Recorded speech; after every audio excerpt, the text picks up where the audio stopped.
very, very, very sad news, but also not really. We're going to have this conversation. MatPat has retired from game theory, which is... Not yet. What? Not yet. Not yet. He's retiring in March. Oh, okay. But he announced that he is retiring. Right. So he's got 9 theories left. MatPat has 9 theories left.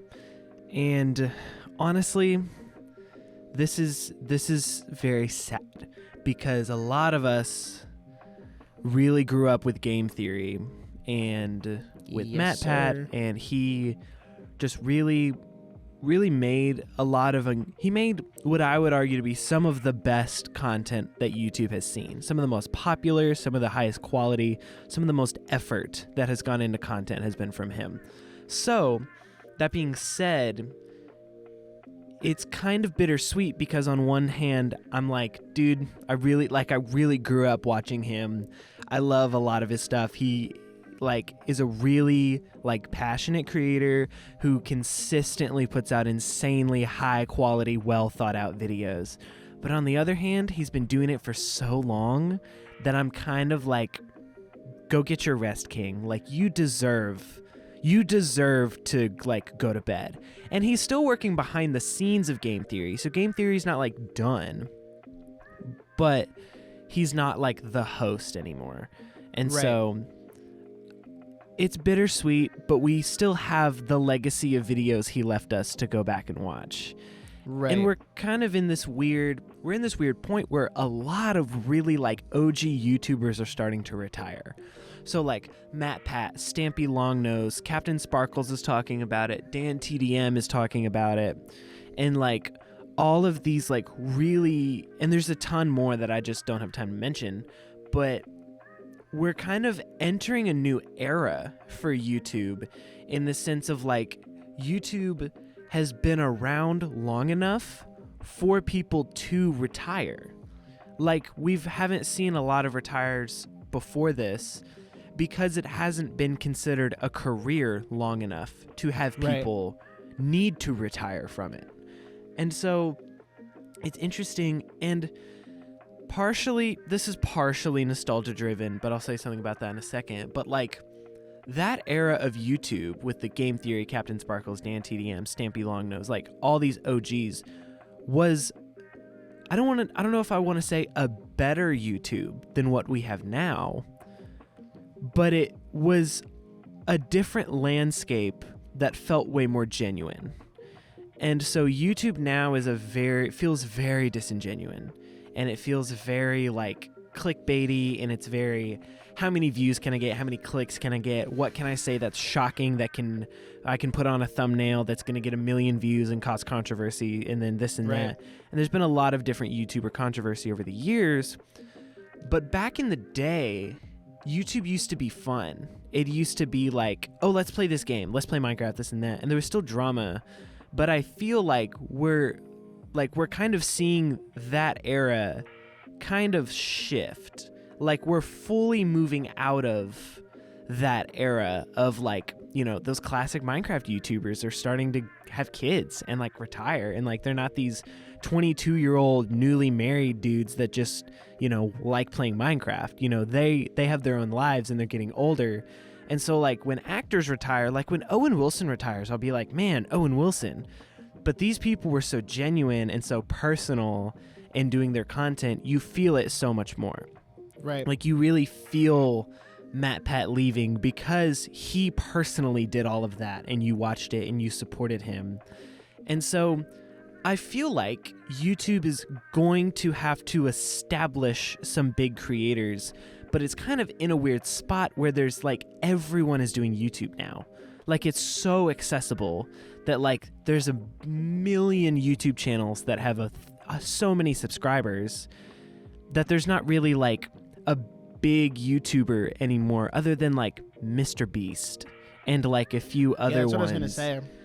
Other than Mr. Beast and maybe some random vlog channels, you have your niches on YouTube now. You have your Peter McKinnon for photos, and you have I'm not really into the gaming sphere on YouTube anymore, but like there is gaming YouTubers over there that are popular, but there's no like universal popular YouTubers anymore. Right. And so we're kind of entering this weird era for YouTube where, you know, one day Mr. Beast is going to retire, and there's going to be a ton of people really sad about that. And, you know, I don't want to be the boomer that's like, well, back in my day, we had Captain Sparkles and it was phenomenal, and now all you kids just watch your Mr. Beasts and stuff. Because there's a lot of people that really enjoy Mr. Beast, and they're going to be really sad when he retires. And so there's like, we're seeing a life cycle, but honestly, I think it's going to be different because we don't have those big names anymore because it's a lot more spread out. And I will say, I'll wrap this up in a second, I think you're not looking hard enough if you think there's not good content on YouTube right now. Because there is wholeheartedly amazing creators out there that are doing really great stuff and doing really original and really thought out, thoughtful, genuine content. The problem is that's not the stuff that gets pushed in the algorithm. What gets pushed is the Mr. Beasts. What gets pushed is the clickbaity like reaction content. Yeah. And YouTube as a whole needs to change that if they want the longevity to build more people like Game Theory, MatPat, like DanTDM, like these like really actual genuine like cool people who are making good content out of a love for the content. And so I feel like they need to change their system for longevity, or else YouTube might be kind of screwed. I don't know. Yeah. That's my second soapbox for the day. Let me work a little backwards here. I'm cooking yes. today. I got so pent up over the break. I'm really like going on these rants now. I'm sorry. I feel that. I do agree. YouTube is in a very different spot now than it was 13 years ago when MatPat started. Because to your point, everything is very much, oh, let's do the Mr. Beast style thumbnails. There's a lot of talk and conversation about whether or not Mr. Beast has ruined YouTube, because now that's the content. It's not about making good content. It's about making content like that and copying Mr. Beast because he is so successful. And I think YouTube, and this is going to sound really bad, but YouTube is too accessible. And I'm not saying that people shouldn't have a voice and shouldn't have a platform to put their content out there. The difference is, though, is 13 years ago, YouTube was a lot harder to do. You couldn't upload directly from your phone. You really had to have a computer so that you could edit and upload, and you had to have a camera. Like, you had to have all of this equipment, so there was a high barrier of entry, so therefore the level of content quality was higher by default. Now that anybody can pull out their smartphone and shoot a really low quality selfie video and put that on Shorts, that's bogging down the really high quality content that is on YouTube. So it's just become too much. And there's a statistic out there, I think if you have 10,000 subscribers or more, you're now in like the top 2% of YouTube. Like, that's how many channels there are. Yeah. And it's so fascinating that that's where we're at, because YouTube has essentially replaced cable TV. Like, and if you want to say no, I can count on one hand the number of people I know who have cable TV, and it's zero. Yeah. Like, they have YouTube TV, or they just watch YouTube. Like, I don't watch cable, I watch YouTube. YouTube is my TV. So and YouTube didn't used to be like that. No. So it's very interesting. There isn't really a universal creator outside of Mr. Beast. So that's very interesting. Working back, I think the big thing that kind of was the first shift and the first kickoff to this whole retiring thing was a couple of years ago when PewDiePie retired, because he was the biggest channel until, like, I mean, if you exclude like all of the like Cocomelon and T-Series and like all of that, he was the biggest channel.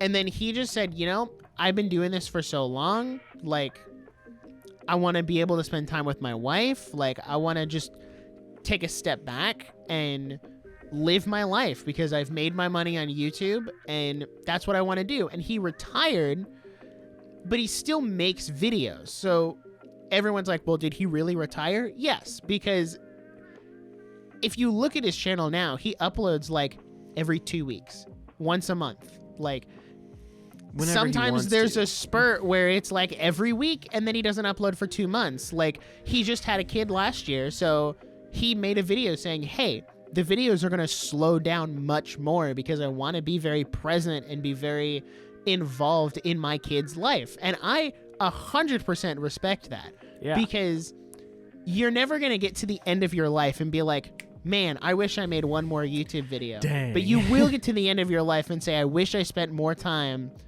with my family or my friends. So the fact that he is prioritizing that over making videos is amazing. And that, to go back to MatPat, is another reason he wants to step off, is because he said in the video, like, his son is getting older and he wants to, like, be a part of his son's life and be very active with his family. And I'm like, that is amazing, especially since he can now work behind the scenes on other stuff that isn't going to be as time consuming and taxing as the Game Theory channel. So I get that. I was I loved Game Theory growing up.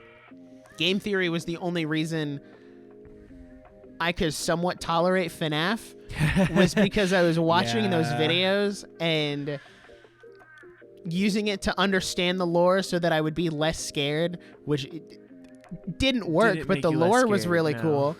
And like, Game Theory was the introduction for me to like Doki Doki Literature Club, which I never would have discovered otherwise, which is now one of my favorite games of all time. So it was like a very surreal thing to watch and listen to, because as a young creator, I watched that video and I know that at some point in the future, that's going to be us. Like, we're going to be like, we've done our thing, and maybe we're not ending the podcast. Maybe we are handing it off to a different person, or we're saying, hey, we've had a great 1,000-episode run or whatever. Right. It's time for us to be done and go spend time with the family and the friends. And like, so it was kind of humbling because it was something I hadn't thought about ever, like for a while. So that was really interesting. I didn't think this was going to turn into like that big of a thing. I thought it was just like, oh, like, man, MatPat's retiring. That sucks anyway. But this is really great. And it's interesting. It almost makes you think about the mortality of the internet. You know what I mean? It's very much like, you know, we consume things so fast and at such a high like rate that we don't realize that eventually, you know, also say it makes you realize how real the people are behind the screen. Like I can talk about MatPat, whatever. I don't know him. I've never met him. Right. But like at the end of the day, he's just a dude that wants to spend more time with his family. And it's like, oh, that's so real. Like, no, I understand. Like, go do that. So I don't know. We YouTube needs to change something. It needs to, because if they want to go back to those big creators that put in a ton of time and a ton of effort into everything, like you said, like the barrier to entry used to be a lot lower, or used to be a lot higher. And I think that is honestly like a shift in the filmmaking world in general, as like equipment becomes more accessible. You could shoot a movie on your phone, like, you know, you can get a little lavalier microphone on Amazon and like go interview people on the street and, you know, get 1 million TikTok followers. Like, but 13 years ago, you would pour your soul into a YouTube video and hope that it got 100 views. And like, YouTube doesn't reward quality anymore. It rewards quantity. And that really sucks for the future of YouTube. And that's why so many OG YouTubers that are still around are doing monthly uploads, whatever, because they've been around for long enough to have the audience that knows they can go to them for high quality content. Like the end of every month, I always watch Drew Gooden's new video because I know it's going to be a banger. And I'm not here wondering, oh, you know, why doesn't he upload weekly? I get it, because his monthly uploads are really, really good, But if he started from zero, monthly uploads would get him nowhere. You'd have to do like 2 uploads a week with 3 shorts and a community post and this and that.